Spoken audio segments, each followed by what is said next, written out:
Just getting ready to introduce the president of baseball operations, John Mozeliak, one last time. Chris, this is the outgoing president of baseball operations, and tomorrow we will have the new one, Chaim Bloom, at 10 a.m. Going to be a busy day here at KMOX, and we hope that everybody listens in to the press conference tomorrow as well. But it's a, it cliche, but it's a changing of the guard here, and it's been a long tenure for Mozeliak, and I think largely successful, even if the last few years did not go the way we wanted them to or are used to them going. But this is I don't think that you can look at this realistically any other way than to say he did well when he was here.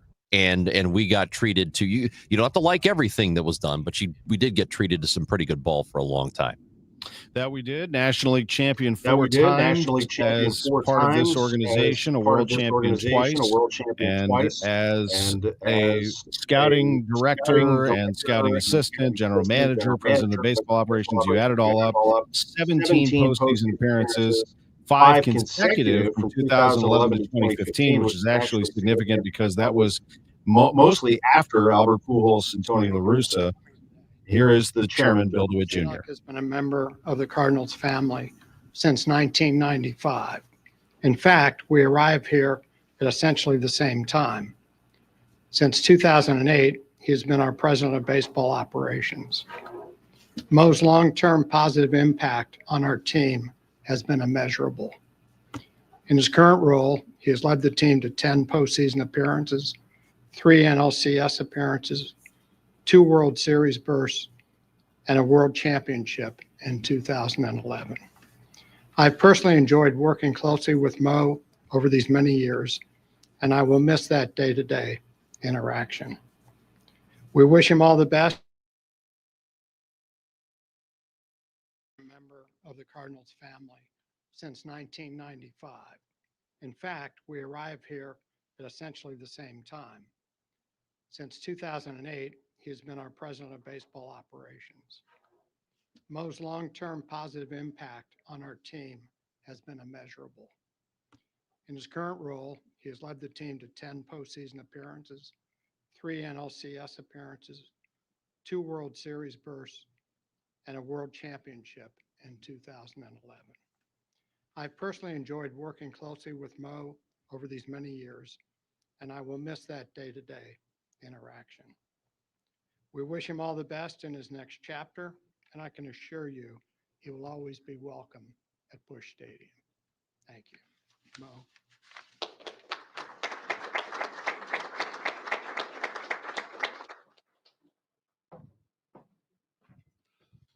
Yeah, the day finally came, kids.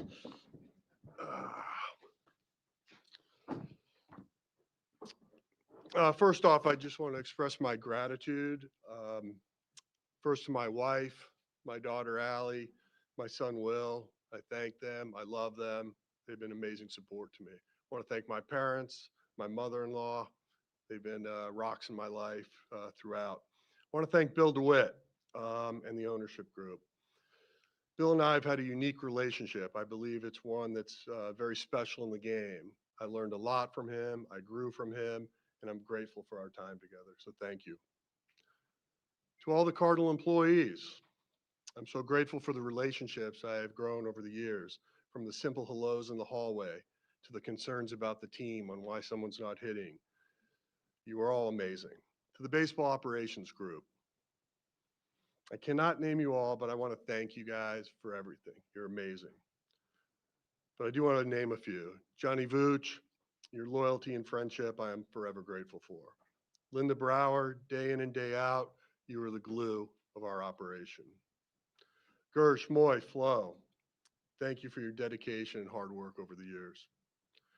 To Gary LaRock, the late nights, early mornings, but you always answered the phone. To Ollie, the entire coaching staff, the medical staff, the clubhouse staff, I thank you guys for everything you've done.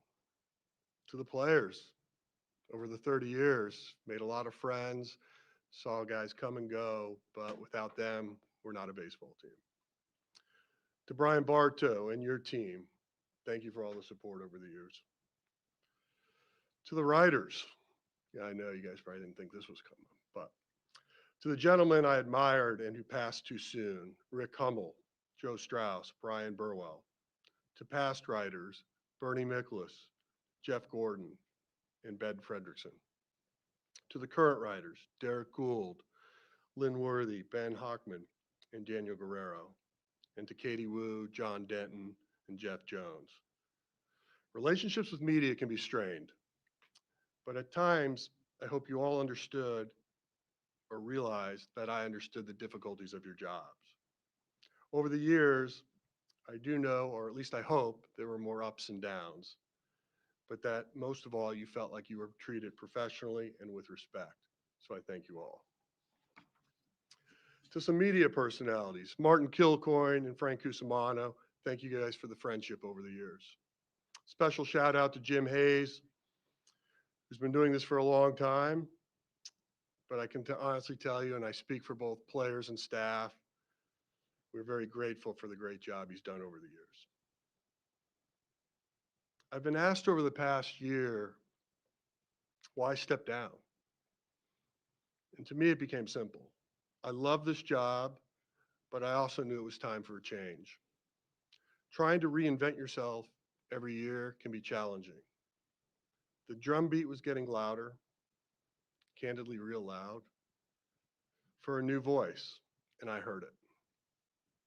Speaking of change, I do believe it can be a good thing. Having a fresh voice, a different perspective, new ideas will be healthy for the St. Louis Cardinals. What does change mean for the St. Louis Cardinals organization? And above all, what does it mean for our fans? The economic landscape of baseball has continued to shift over the past decade. How you build rosters looks completely different based on your market size. The ability for a small market team to be successful will require the following traits: innovation, never lose sight of your core principles, and remain nimble and flexible in the ever-fluid environment. And finally, I want to wish the new leadership team success. It's been a pleasure working with Haim and Surf over the past year, and I wish them the best. 30 years is a long time. 18 in the seat is a long time. But it has been an honor and a privilege to do this in this great city of St. Louis. It is a baseball city.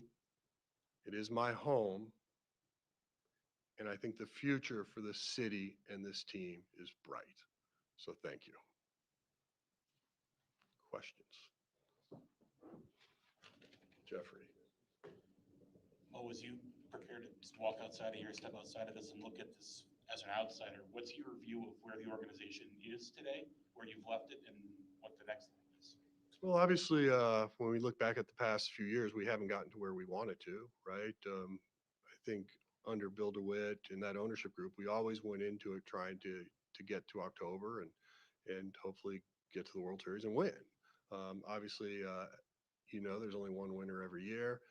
I think the past few years, we've had some headwinds. When you think back to just like, the revenues have changed. But overall, I think where the minor league system is, it's in a strong spot. I think we've had a couple strong drafts, which is certainly going to be helpful. I think our international department has done yeoman's work, and I think you'll start to see some of those returns in the future. So, net, I feel like our system's in a pretty good spot. So I would be optimistic. How do you balance your career with all the highs, and then so much of this business is what have you done for us lately? How do you balance the highs and the lows throughout your career? Well, there are a lot more highs than lows, so I think that makes it easy to balance. But it is a demanding job, and I understood that. When you think about the 30 clubs you can work for, not all are the St. Louis Cardinals and have the history of the St. Louis Cardinals. So, I took a lot of pride in us being successful, took a lot of pride in us trying to be innovative and creative throughout the years. And, did we get it? Were we 100% perfect? No, we made mistakes. We recognize that, but there is something to be said. If you're not making mistakes, you might not be trying. So Overall, when I look back at these last 18 years or the 30 years, I do it with great pride. Mo, to piggyback on both of those questions, I know you're familiar with like the concept of steward, and I'm wondering, Bill mentioned all the things you accomplished. We all know what's happened over the last few years. I wonder in your seat right now how you look back from where you got the position on Halloween night in 2007 to now, maybe behind the scenes, maybe in different details, how you feel you've left it better for the next person. Well, it's, I'm not up here to pat myself on the back, but I hope that the people I've worked with, that I have had some positive influence on them. And, obviously there's going to be a new regime, there's going to be changes, and there's going to be things done maybe differently than I may have done them, but that doesn't make it right or wrong. But that's the ability to, or the good thing to have that new voice. Um, as I think back at my career and the people you've touched or the people that you were involved in, and there's so many of them, but I feel like when I look back at my career, I hope the impact I made on them was something positive and lasting. Well, prior to the season starting, you made it very clear that the priority of this season was to hopefully answer questions going into years to come, especially with this current roster. Do you feel that you've accomplished that? And if so, what was answered? Yeah, probably not as clearly as we'd hoped, right? I think some players we were hoping to learn a little bit more about, but in the end, I think that's the challenge of this offseason and what really lies ahead in the future. And I don't want to get into what I think each player needs to do. I think that's Chaim and his team and Ollie have to like decide what that looks like. But I do think the one takeaway I do have on this year was a lot of those younger players learned a lot. They had a drink from the fire hose. Maybe they didn't make the right adjustments or the adjustments soon enough, but hopefully they grow from that. When you get an opportunity to play every day, the goal is, can you produce? Can you post? And if you can do those two things, you can be in this game a long time. But if you're not doing those two things, things can be difficult for you. And I think our players learned a lot from that this year. Mo, you referenced sort of some headwinds in the last few years, and I think in the past you've referenced the pandemic as sort of almost a benchmark in terms of just how things may have changed, or just maybe just a timeline benchmark. How do you feel like what's been the biggest challenge since that point, and how do you feel like you guys have handled that in terms of the things that you mentioned, innovation, core principles, and remaining flexible and nimble? So like as you guys can imagine, we've always had just like a successful group of core players. Dating back to when the Cardinals first acquired Mark McGwire, and then the emergence of Albert Pujols, Yadier Molina. But at that same time, we acquired Jim Edmonds, Scott Rowland, and then you fast forward to Matt Holliday, and then the emergence of a Matt Carpenter, and then acquiring Berkman, Beltran. And then that led us into the Goldschmidt Arenado era. But what ended up happening in that time was, the elite player lost a step, and that's the tough part to balance because, we definitely felt like internally we were still producing a lot of those complementary players, but we didn't have the type of player that emerged as the next great. And when I reflect on this, I mean, I even go back to something like when Oscar Tavares passed away, and all of a sudden we had a pivot because we lost that future middle of the order hitter that we thought we were going to have. And those are difficult challenges, but some of those headwinds are also what's happening in our city, with, fans sometimes complain about parking, safety, and these are all issues that have to be addressed as we continue to move forward. But I think, with the investments that are happening downtown, I think everybody should be excited about where this city is headed. And so the Cardinals have always been successful, not because of our TV contract, but really from our fan base. And if we can get people to feel safe and wanting to come back down here again and re-engage, I think that's where the Cardinals will take that step forward. And as far as like the infrastructure of what's happening with the baseball operations specifically, they're going to be positioned well. smart group of guys working upstairs. They understand where they need to go, what they need to accomplish. And from that standpoint, now that I put my fan hat on, I'm excited about the future. Mo, just with kind of this year being sort of that transition year with the incoming new front office, how different was your role and what you're able to do as president of baseball ops? Just with, Yeah, my hands were tied, really. No, I'm kidding. It was fairly normal. My interactions with Hyman Surf on what was happening on the player development side. We had a standing meeting every Monday, so it's kept in the loop. I did not spend a lot of time traveling to minor league cities like I've done for the last 17 years, but that's why I have confidence in directionally where this is going. But as far as like the day to day, I was still very much involved and kind of did my normal job. Big question is, what am I gonna do tomorrow? Right, that's the stress. I do, yeah. Mo, from the day you were hired until now, can you share some insight into how building a baseball team, just the business of being in the front office, has changed, evolved? Sure. I guess you're asking me to go back to our 1993. Payrolls were much different. I think free agents were paid on what they did, not what they might do. Collectively, the draft had unlimited rounds, so you could take a lot of shots on goal, if you will. But what's changed is just the economic landscape of the game. And I think what's happening right now in baseball is you're starting to see a wider and wider spread of the haves and have-nots. And so if you're not part of the haves, then you got to be really, really smart on how you start strategically thinking about roster building. And so, under Bill DeWitt, you can think back to like 1998, when we draft, or 1997, when we drafted Rick Ankiel. And 28 other teams passed on him at the time, and we took a shot. And so Bill always had us thinking about drafting and development. And I think over the 30 years, I think we did a pretty good job at that. And now it's what more can you squeeze out of that orange as you try to get more on the margins. And I think you look at teams right now that are successful that aren't large market teams, i.e. Milwaukee, they're doing a really good job at that.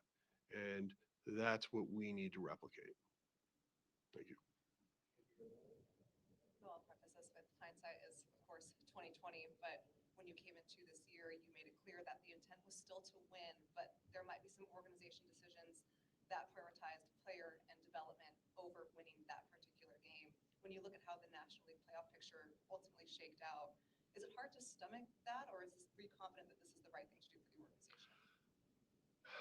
I was like reflecting back on this season last night, and you think about like close games you lose, or games you give up in the ninth or in the extra innings. And that's why, like, as a manager, as a coach, you are always trying to impress upon players like everything does matter, because it might not feel like it at that given moment, but it does. And when you finish 3 or 4 games out of something, or you go into the final series finally being eliminated, it just shows you how close these margins are. And I don't regret anything we did this year, in the sense of we knew it was going to be, difficult to try to thread this needle.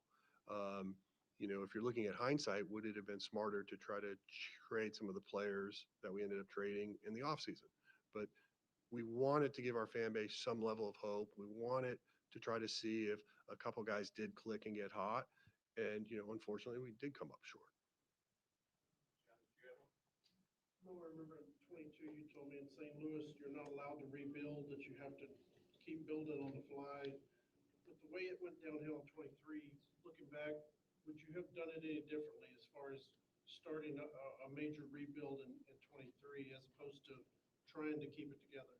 I think, the unique thing about the role I had with the Cardinals is we never tried to rebuild. The words you may hear tomorrow might be different, but that's for them to speak. But in terms of regrets, I don't have any. Along the lines of what you're reflecting back on this season, when you got to the trade deadline, the team was 55 and 55, right even.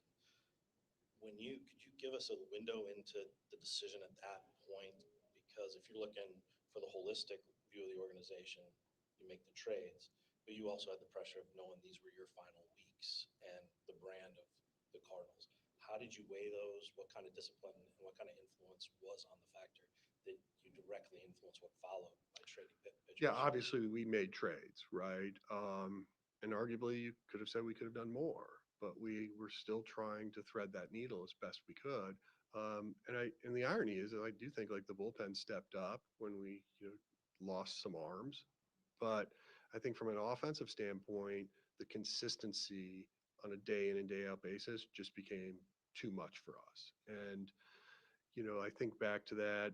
I think it was the right decision to do what we did. I think the acquisitions of some of the young talent we received is going to bode well for the organization. And ultimately, future roster decisions is up to a different group. But as far as trying to always do what's right for the organization is always something that's been in the back of my mind. Been done in that stretch that you would have added? Not really, because we were never offered anything that was that compelling for X, Y, or Z.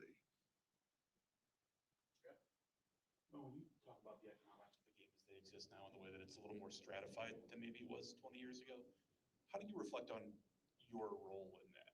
The front office in Houston, for example, was for a long time staffed by people who came out of this organization. I think Michael Elias is talking right now in Baltimore. Do you reflect on that at all? Do you look at yourself as a person who maybe was some of the genesis of the way of some of those things happened?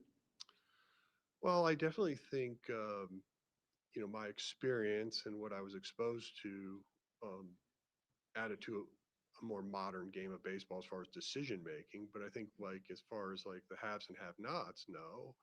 Um, we've always tried to figure out a way to just keep up. And, that's always been the challenge and it'll be challenges in the future as well. But as far as like some of the people I worked with along the way, I mean, those are all really smart people and, creative and innovative, and now they're running other teams. Do you imagine yourself running another team someday? And when you talk to friends around the game and you tell them no, do they believe you? To answer your question, I don't envision myself doing that. Have some connection to the game at some point, possibly, but I do think for the next couple months, I'd really like to just catch my breath and step away. Well, you mentioned the notion of maybe could have even gone a little bit further, done more around the trade deadline. How much of the decision process this season was with a pretty heavy mindset on not wanting to make long range implication type of decisions? You mentioned a number of times, like, well, that's sort of for the next group to determine. How much did that play into potentially even going back to the off season and the way that you guys wanted to handle roster decisions this year? It was something in the back of my mind, but again, if we thought there was a right play to do something, we would have done it. But it was just not enough. It wasn't compelling enough to say yes to. Any last questions for Mo? Last time. What are you doing tomorrow? Nothing. Do you know what you're doing over the next few months? I mean, do you have an idea in place? There's some projects still to be finished around here. Will you see any of those to completion? I don't know, but I don't think so. We'll see. Mo, on behalf of this entire group, we thank you. We wish you well on a very distinguished and long, and you gave us a lot of memories. So thank you. Well, thank you. Appreciate you guys. Cheers.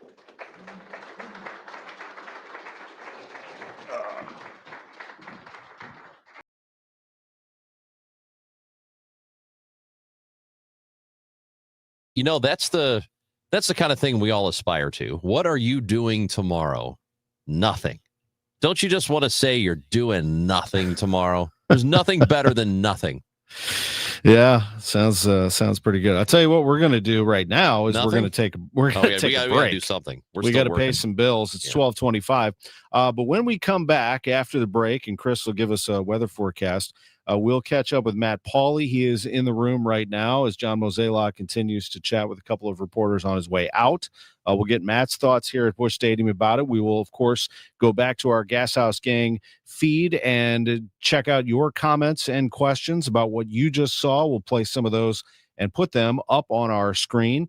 And we'll continue to have coverage of what has happened here today at Busch Stadium, the final press conference for John Mozeliak, and a preview of what's to come tomorrow. Heim Bloom, 10 a.m.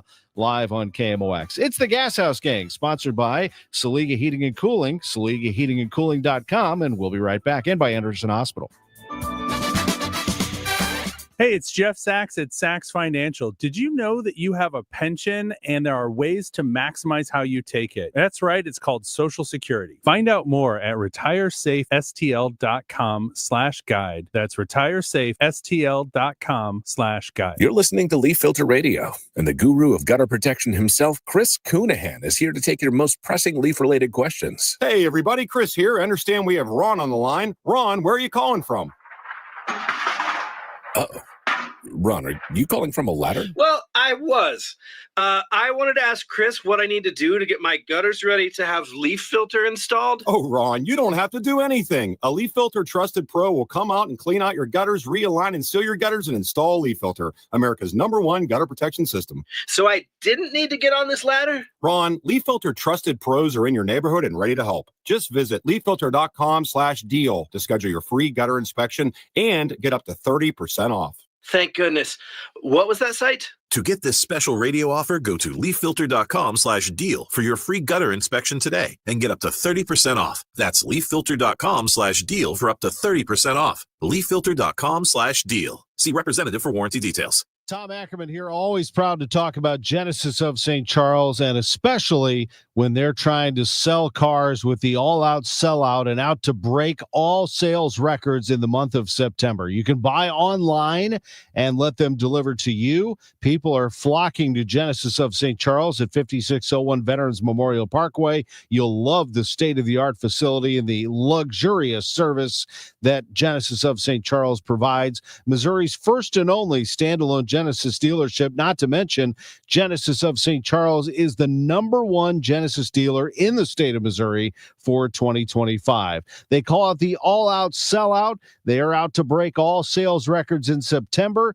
They're Genesis of St. Charles. And remember, every purchase comes with 3 years of complimentary Genesis service valet, complimentary vehicle pickup and delivery.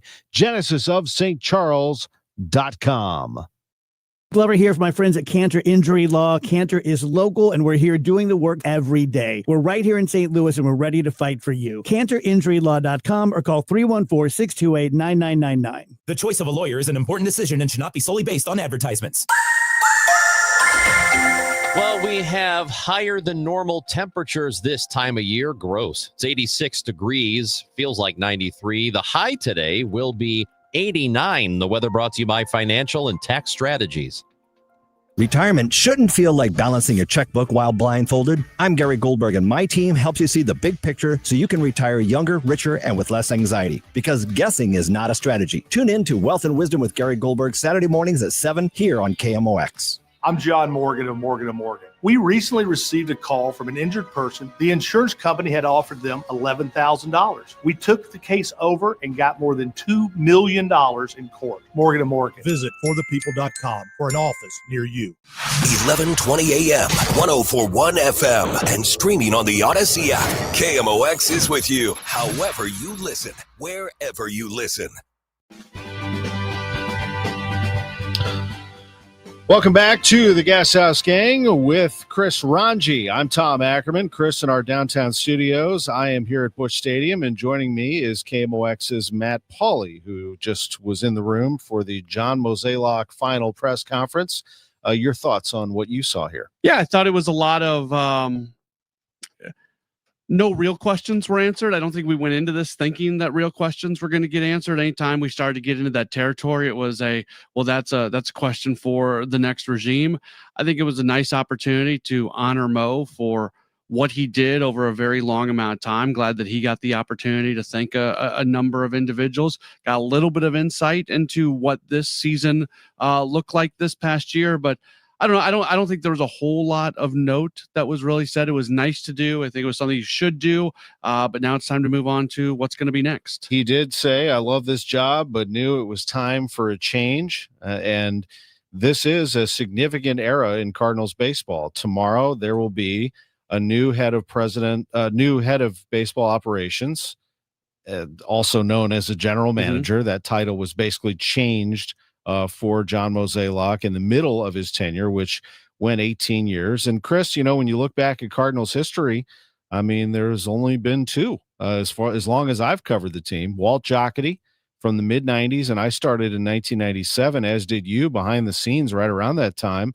with us at KMOX.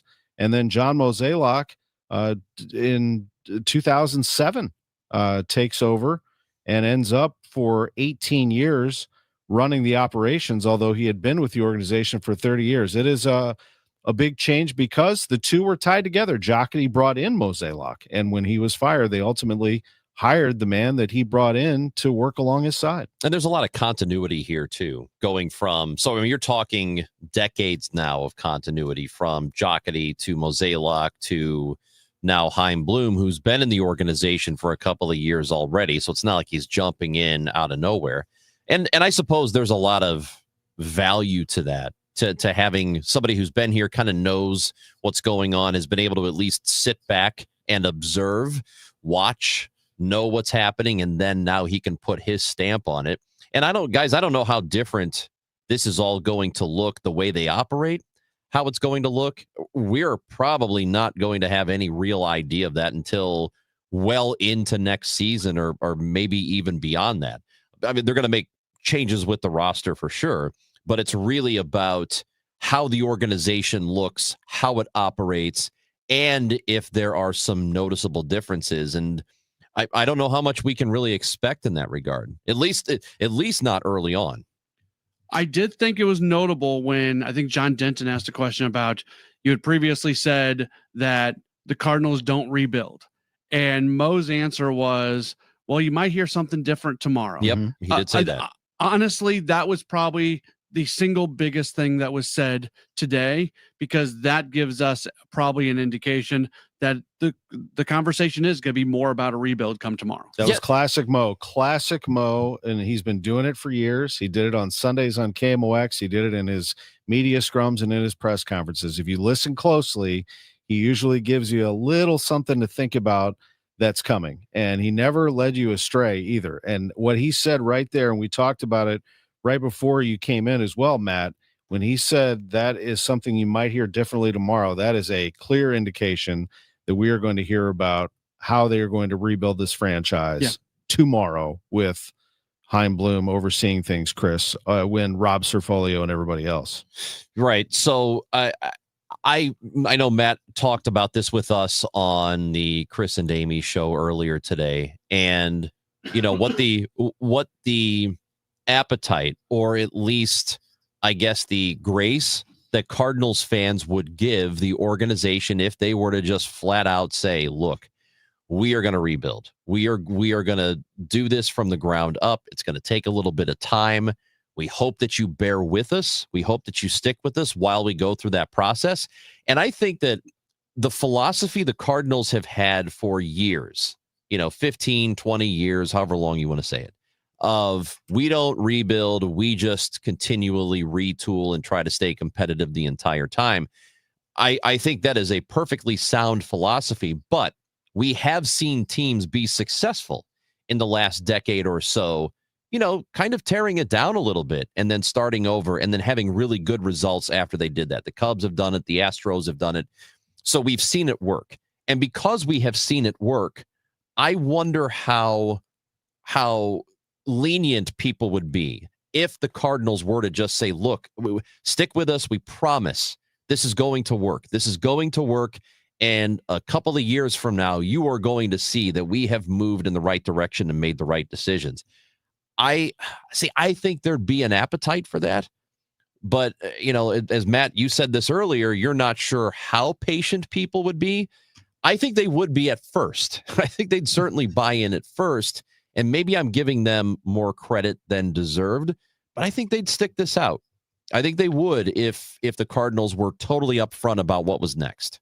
That's the big part. First off, the Cardinals have to be very, very clear and not try to beat around the bush and not try to say things to make it seem like, well, maybe they'll win, maybe they won't. Just tell us exactly what the plan is, and there's going to be people that are in it. Although for Cardinals fans, because this is now 3 straight years of missing the playoffs, 2 sub 500 years in that. And now if we're talking about a full-scale rebuild where it's going to be another 2 or 3 years, do Cardinals fans have it in them to go 6 years without being a playoff club? I think that's asking a lot. It is, and they probably should have been clear a year ago. They should have right out of the gate at the end of the 24 season. They should have been fully transparent as to what they were going to do. But quite honestly, I'm not sure they knew exactly what they wanted to do. Did they want to go into this reset runway, whatever they wanted to call it? They avoided the word rebuild. They wanted to keep people thinking that they were going to be competitive because there were players on this roster that wanted to come back and wanted to win. So they were really conflicted. And then, you know what did them no favors? Going 19-8 in May. I know that was fun, and they were 9 games over 500, but we all knew this was not a playoff roster. The players wanted to believe it, and of course, they're going to go out and do all they can, but that raised everyone's expectation, and then when eventually they weren't going to reach the finish line, especially at the trade deadline, they were trying to unload some players. This all came to an end where it's a disappointment of a season, when in reality, they were a 500 team trying to figure out what they had on the field. They should have tried to come up with a clear message in the beginning, but I honestly don't think a year ago they knew exactly what the next 365 were going to be because they didn't know if they'd be able to trade Arenado or not. There you go. A big one. So that to me is the question. Had they traded Arenado, could they have been clearer? Could they have just said, all right, see, we did this, we've moved on, and it's obvious what our intent is. I wonder how much them having to hang on to him this season threw a wrench in all of that. Maybe it didn't. Maybe they would not have said anything differently about who they were or what they expected moving forward. But I would venture to guess that had a very big impact on it because they just weren't able to do it the way they wanted to do it with the runway for all these younger players, like Gorman, for example, who really didn't get starting time until the injury happened. So would they have completely described this differently had he been traded in the offseason? I don't know for sure, but I suspect that they might have. I also don't know how different it would have looked at from a win-loss perspective, even if Arenado wasn't on the team. Yeah. And let's not forget, this team that Saturday night in Milwaukee where they lost late. If they would have won that game, they would have been 3 games out of a playoff spot with like 3 weeks left in the season, right there where the Cincinnati Reds were at the exact same moment. And we know what happened with the Reds. I'm not saying this was a playoff club, but I'm saying they were very much in contention for the playoffs. And 3 games out with 3 weeks to go is not an insurmountable number. So again, this is not a shot at Nolan Arenado. I think the team would have had a very similar record, even if they would have moved on from him in the offseason. I'm cycling through some of the comments, and as you can imagine, they're all over the map. You have a lot of people who are wishing him well and thanking him for his service. There are others who are happy to see him move. There are others that are just happy to see everybody move on. As Space said, happy to see us move on. Wish the best for Mo in the future, and glad the org is finally moving on. I think that is an overwhelming sentiment by the baseball fans. They're not out. There are some that are going to be very vocal that are out to get Mo. There are some who are like, hey, everything's fine. I think most people are right there, that there is fatigue that is set in. He said it himself. I love this job and knew it was time for a change. And this is a state of the organization. Now, you just asked the question, can they stomach another 3 years without the playoffs? Look, they have. I mean, the 70s was like that. A portion of the 90s was like that before the team was rescued. I do think that they can turn things around. I think the minor league system has great potential. I think there are some players who can come in and make an impact right away, but I don't see it as a quick fix by any stretch. I mean, it is going to if it's going to be done right, it's going to have to be done the right way. And the Cardinals have gone through these things before. Unfortunately, this is at a time where there's even more media attention on them. Every game is broadcast. It's talked about, not that it wasn't before, but It's going to be talked about every single day. The important thing they have to do is keep fans engaged. They have to make them part of the conversation. They have to have fans part of the ride, part of the journey. You have to acknowledge them. You can't be like, we're up here and you're down here. The Cardinals fans are very smart. They're very knowledgeable. They have a lot of experience. And yes, they may fly off the handle, but they're fans. That's what they do. And you have to embrace that also. And I think Chaim Bloom has actually been through the gauntlet once. Boston's nuts. Yeah. They're absolutely nuts about their team, and they are irrational often.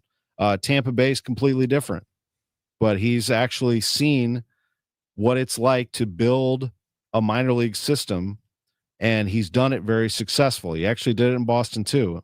So look at what Boston is right now. I mean, look at Roman Anthony. Yeah. I mean, that's his guy. So, this is a person, Chaim Bloom, who I think the most important thing will be tomorrow. He's got to use a baseball term, he has got to knock it out of the park. Yeah. It is a big day for him. If you come up with any talking points that remind people of what they've been through, they're going to roll their eyes and turn you off. He's going to have to be a breath of fresh air. He has been with, and this is where we talk about trust. He has been with two organizations who know how to do it at the structural, the very foundational level, and that's in the minor leagues. Boston knows how to do it. Tampa Bay knows how to do it. And as long as Cardinals fans trust that he knows what he's doing, that he knows how to build from that, and then knows how to build a major league roster on top of it, I think there's going to be plenty of leniency given to him. And he'll get, I think, at least a couple of years of that, if not more, because people are smart enough to know it does take time to build those things.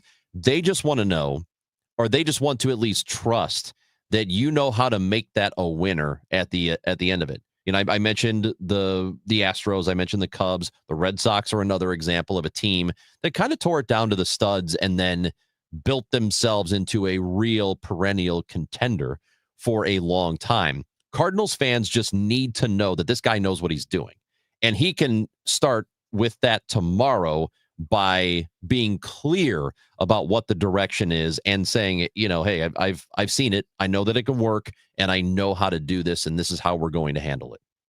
Tom, you mentioned the fact that the fans have to be part of this. And I thought it was interesting when Mo mentioned it's not the TV deal. It's the fans that make this thing go. And then he even went into a little bit about the feelings about downtown St. Louis and how there has to be work done to make fans feel comfortable to come back to Busch Stadium. There's a lot of things there, but I think you're right in talking about the fans need to be part of this. I think to Ranji's point, fans should know that you've got a guy in place now in Chaim that does know what he's doing, and he's got a track record on this, but bringing the fans along with this, I do think is a very important part of the whole thing. It absolutely is. And I think that will be a clear message tomorrow. He's also going to double down on the history of the Cardinals and the farm system, that the Cardinals were the franchise that basically invented the farm system and made it popular across baseball. And it is time for the Cardinals to once again be, I don't know if he'll use these exact words, but to be the team that everybody, the standard is probably the best way to put it. The standard that everybody aspires to be when it comes to an organization, that it's unbreakable, that it's an organization that is taught the right way. When you have Jordan Walker and Nolan Gorman, not to use them as an example for the 1 millionth time, but I will. They were both drafted out of high school. They both came in highly regarded, first rounders. They both look as if they are still trying to learn this game at the major league level. That is not how this should be. These players should be, if you draft them, especially that young, if you're drafting these players, and again, the pandemic set the minor league system back a little bit, and I get that, but they should be drafted, put into a minor league system where they are developed and they come out of the minors into this. This is not a farm club here. This is the major leagues. And when you come up to this level, you should be able to be plugged in to create a winner. These should be winning players ready to go. And that has not been the case. We've seen Walker be a work in progress. We've seen Gorman be a work in progress. And that's not what this level is about. And they've got to reverse that. There's growth that takes place when you get to the big leagues. That's every player. There's a lot of stuff you're going to have to learn because the talent you're facing is way better. The pitching you face is so much better. But there's some stuff you just need. There are basics that you need to know before you get here. Right? I mean, there's patience for a learning curve once you get to the big leagues, but you better know how to do a lot of stuff by the time you get here, because while there's teaching that happens here, you're a professional and there's stuff you got to know.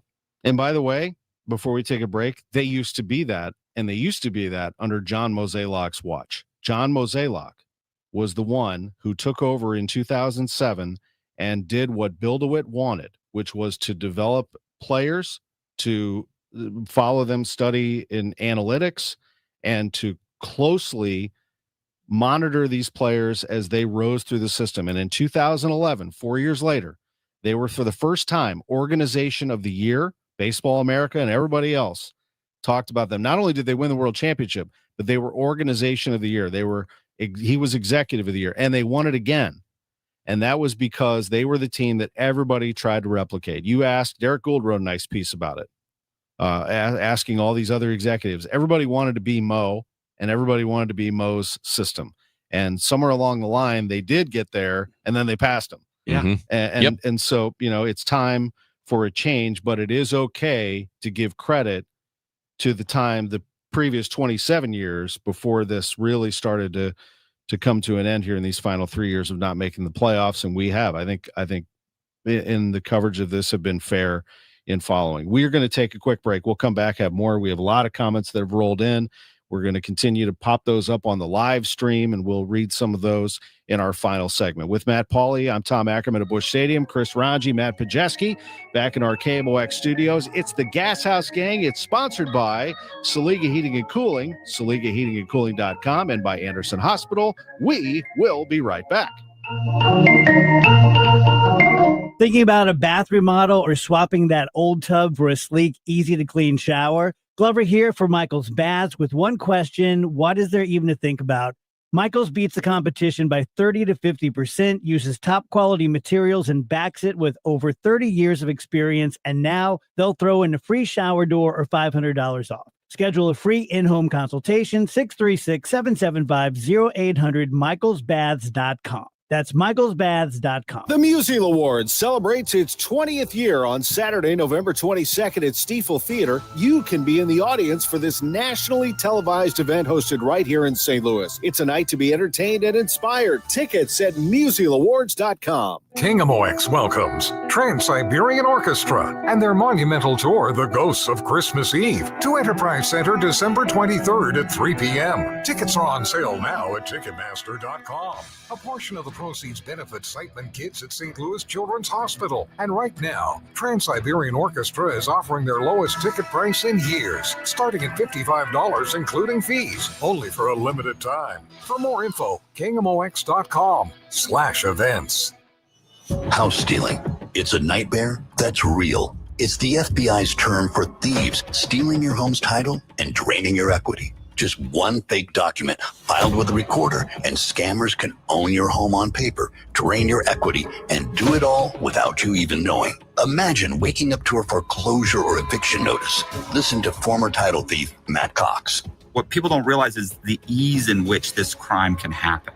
I can take the deed to your house and I can transfer that deed into my name. It's a great crime, and it's happening all the time. So how can you stop the nightmare and protect yourself?